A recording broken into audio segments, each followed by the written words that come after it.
Hello, welcome to White Birch Tarot and Astrology. Excuse my croaky voice. I always wait till so late to do this. This is a reading for, actually, it's way after midnight, so it's actually for today, September 30th, Tuesday. And this chart is for 11 a.m. in New York. I'm not in New York, but that's where I always set the charts up for. So adjust according to your time. I actually meant to do this last night, but I did not. So, I just wanted to show you a couple of, let me start off with a quote, because I found this funny quote. I don't usually think of the philosopher Friedrich Nietzsche as being funny, but I found this thing he said that was really funny. He said, "It is my fate to have to be the first decent human being. I have a terrible fear that I shall one day be pronounced holy." Well, that's funny to me.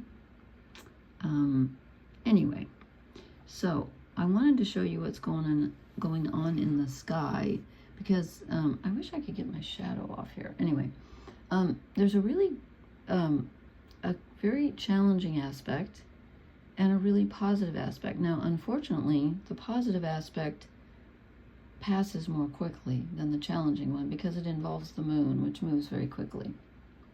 That's the bad news. But it's a really good aspect, and it brings something. It's going to bring something, I think, something concrete. Because here we have, I'm going to start with the good one. Here we have Venus in Virgo, which is an earth sign, mutable earth. And she's making a trine, which is where the energy flows very smoothly, to the moon in Capricorn, which is cardinal earth. So Venus is about relationships. It's about our relationship with everything, other people, ourselves, it could be your self-worth, even sometimes your possessions, but usually it's pretty relationship based.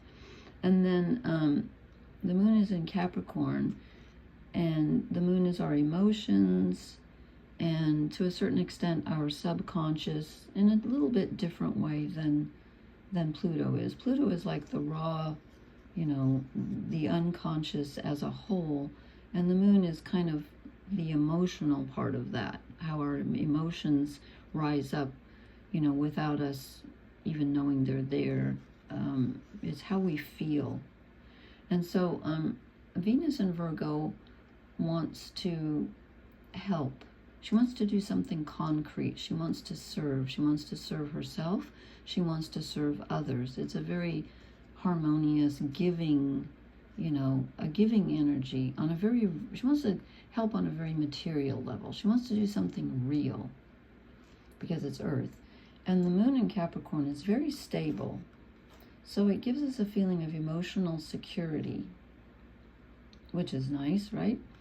And it's kind of that voice, when you get scared or tired or sad or whatever, the voice that says, don't worry, it's going to be okay. I'm here for you. Or it gives you something to hang on to. So you just don't feel like you feel it more emotionally grounded. So when these two are together, what this usually can indicate is that someone or something, but usually someone, steps forward, and there's someone there for you that helps you in a very real way. So relationships come through at this time. You could have, someone that you hadn't expected to hear from, or maybe someone who's not usually there for you, but someone steps up in a very real way and offers you something or says, oh, let me help you with that. It's really harmonious relationship energy and very grounded and practical, which I think is good. It's easy for someone to say, yeah, I'm there for you, but when they really offer to help you in a very practical way, I always appreciate that. And then this other aspect is a square, which is very challenging, where there's tension between Jupiter, who is expansion, optimism, and growth, and other things, in Cancer, which is a very emotional sign. Cancer is ruled by the moon. So Jupiter is like expanding our emotions here, giving us a sense of wanting to be connected to home, family, mothering. You could be thinking of your mothers at this time, mother. how you like to be nurtured. There's a real your emotions feel expanded. You could be very sensitive at this time in a good way, like very intuitive, and also in a way where your feelings can get hurt very easily. And it's squaring Mercury in Libra. Mercury is our thinking part. It's our mind, our communication. And Libra is about balance and harmony and, being fair, justice. And so there can be a clash here when they're squaring. Jupiter wants to just be in the feels and just, let it all hang out and have a good cry and go share your emotions with someone and express yourself.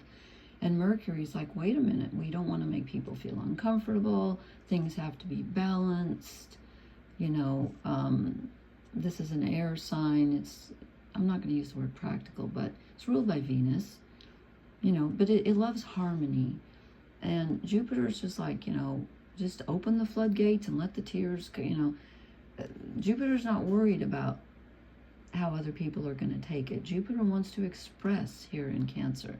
So there can be miscommunications, there can be hurt feelings, there can be all kinds of problems you're trying to communicate, clearly and fairly, and it's not received that way, or vice versa. Someone's communicating with you and you're like, what? You're a mess, I don't get it. So it's weird because these things feel opposite to me. So here comes some good relationship energy where someone's helping you on an emotional level, making you feel more stable. And here it's just the opposite. It's like, wait a minute, what did you say? What do you mean? Why am I feeling so hurt? So it's kind of confusing. And then, of course, this is that ongoing mini grand trine between Pluto and Aquarius, Uranus and Gemini. I didn't put the R's on here, but these are all the outer planets are retrograde right now. I think Jupiter goes retrograde in a few days. I should have written that down. And something else happens. Well, I'll post again because there are two things that happen shortly. I know I've forgotten the second one, but this is Saturn at the tail end of Pisces, Neptune heading back. Neptune goes into Pisces in October. I think it's like the 11th. But he's at the beginning degrees of Aries right now. As I said, they're both retrograde. The north nodes are in Pisces. The north nodes always move retrograde. Oh, that's what it is. Venus is going to conjunct, which means be together with, the south nodes in Virgo in a few days. So I'll talk about that later. But anyway, so we have this square and this trine. And I thought, how's that going to manifest? So we have good relationship energy and then, miscommunication. How's that going to manifest? So I drew 4 cards. I drew the Oak, Ash, and Thorn deck. And then, I don't know why, but I felt like I had to draw just as many shadow cards, which tells you something, because I just had to. And the Oak, Ash, and Thorn, the tarot cards are really good, and then the shadow cards are really powerful. In fact, I drew a clarifier. Okay, so I hope I can make sense of these because they look really interesting to me. So I just, right off the bat, top row, out of 4 cards, I draw 3 6s. Yeah, 3 6s and an 8. Oh no, 666. No, not that kind. You know what, let me put this up. Is that better or worse? I apologize for my voice, it's really late here, as usual. We get the 6 of Pentacles. I think this is that moon trine Venus in Virgo. This is about someone helping. We're helping others. They're helping us. But it's an even exchange. Or as even, as it can be sometimes when you're talking about helping. How do you measure, things? But this is in a very real fashion. You could be offering someone something tangible, like helping someone with food or money or whatever. It's something real. And someone is reciprocating, hopefully. That's what the 6 of Pentacles is. Someone's giving and someone's receiving. And of course, sometimes simply receiving is a form of giving, because if we don't receive, we don't allow others to give. So there's an exchange going on here. Good, it's good energy. And then I get the 6 of Wands. And this is the victory card, where you've achieved something and you're receiving some kind of, I was going to say acclamation. That's not the right word. What am I? Oh yeah, there's two kinds of acclamation. One's with an A and one's with an I, right? I think. Anyway, you're receiving some kind of praise or notice, or, someone might just come up to you and say, hey, you look really pretty today, or you look handsome today, or whatever. But there's a feeling of achievement. You feel like you've achieved something, and people are noticing. Even if you're the only one noticing, sometimes you just pat yourself on the back and say, this is really good. Or you could offer someone else a compliment. You might notice someone else. I just read this astounding poem. It was very short, and it was so good. And it's on an email thing. If you want to look for it, it's called thebraidedway.org, BRAIDEDWAY.org. And you get free stuff. And there was just a brilliant poem, and I left a reply for the woman. Anyway, this is us. We feel like we're on top of the heap for once. And I know that's been hard to find lately, but we do, whether it's giving ourselves a pat on the back or someone else doing that. And then I drew the Eight of Wands. So we have more wand energy, which is, wands are fire, so it's movement, action, sometimes spirituality, desire. It's the Eight of Wands. It's movement. It's incoming messages. Maybe you get a message from someone that you hadn't heard from in a while, and it's positive. But something's moving. Something is coming in. It can be communication. It can sometimes be actual physical movement, where you get out, where you get to do something fun. Maybe you're thinking about moving. I don't know. And again, it could just be communication, but it's positive. You're like, finally, I get to take a step forward, because there's been not much of that going around lately. Or we take a step forward and then we have to take a step back, or a couple.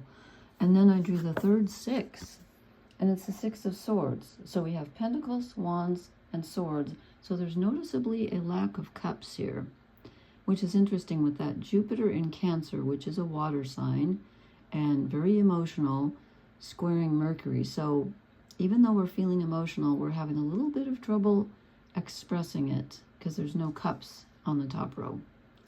So it could feel blocked. You want to tell somebody, you want to share your emotions, but perhaps there's no one there, no one's listening, or whatever.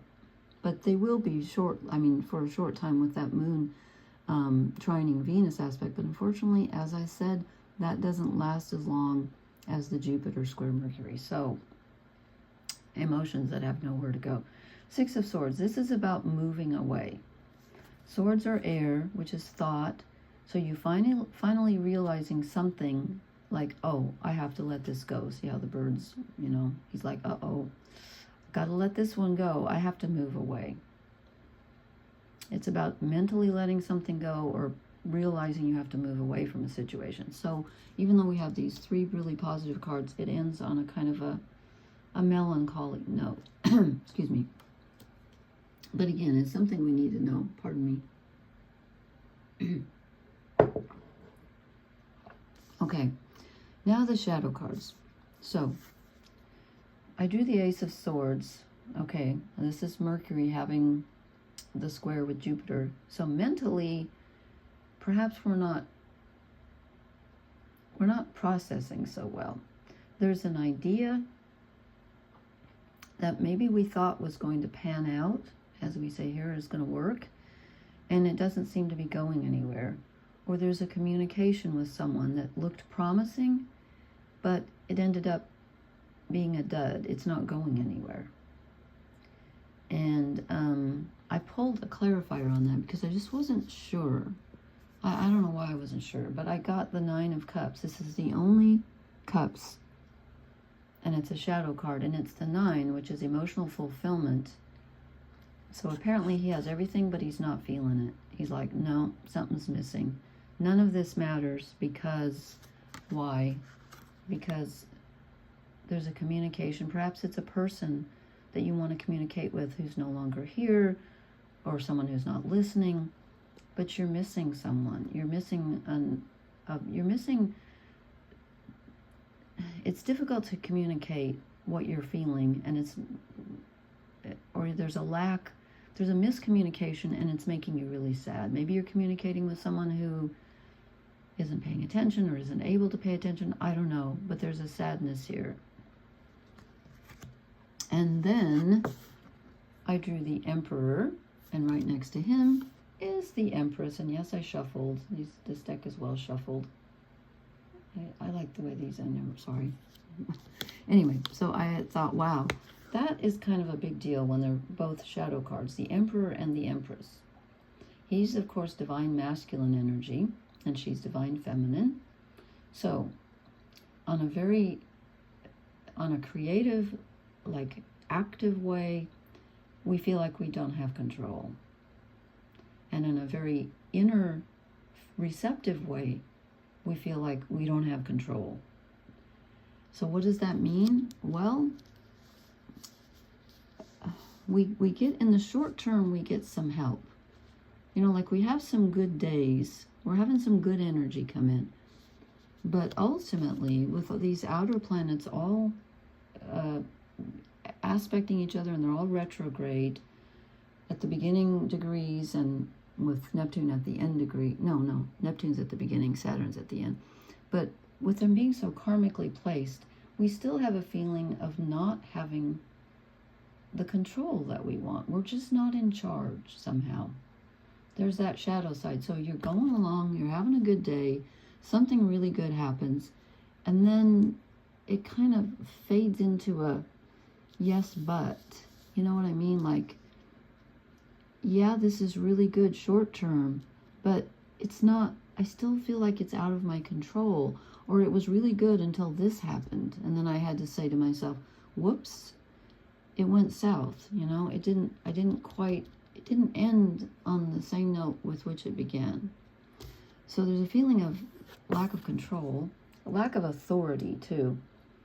And then we get the King of Pentacles as a shadow card. And he's all about being in control of our environment, our health, our physical body, what we own, you know, in a very real sense. The things around us, our daily lives, we're just like, I just feel like everything's out of control. Why do I have no authority? Why do I have no agency? Why are my actions not making a difference? Which I realize is a very opposite energy from this, from us feeling on top of the world. So what I think this means overall is that briefly, I'm sorry to say, but briefly, you know, we're making progress. We're making progress. But, and it's very real progress. I think it is. But it's kind of, the feeling of it is kind of short-lived. We realize that it's temporary. And we have to face the fact that underlying it, there's still some fear of being out of control.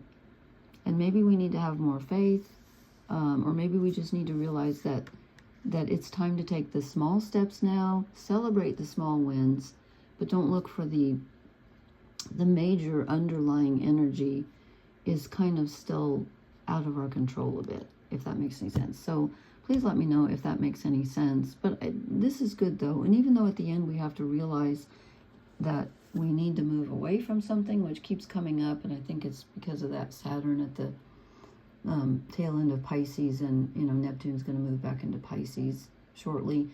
It's just karmic. I don't know how else to put it. So we are letting go of things mentally, and that's okay, because it's apparently necessary.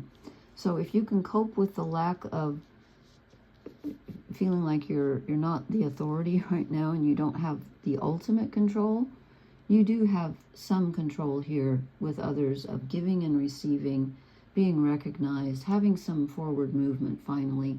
At least there's that. So enjoy it while it's here. I know this, okay. Anyway, so just wanted to tell you about that, and I will post again when Venus conjuncts the South Node and other stuff is happening. Let's see, what is it that happens on the 6th? Why do I have the 6th in my mind? Are we having a moon? I have forgotten, but I will think before I post. Anyway, thank you so much for listening. Please hit the like, share, and subscribe buttons. And blessings, everyone. Good night.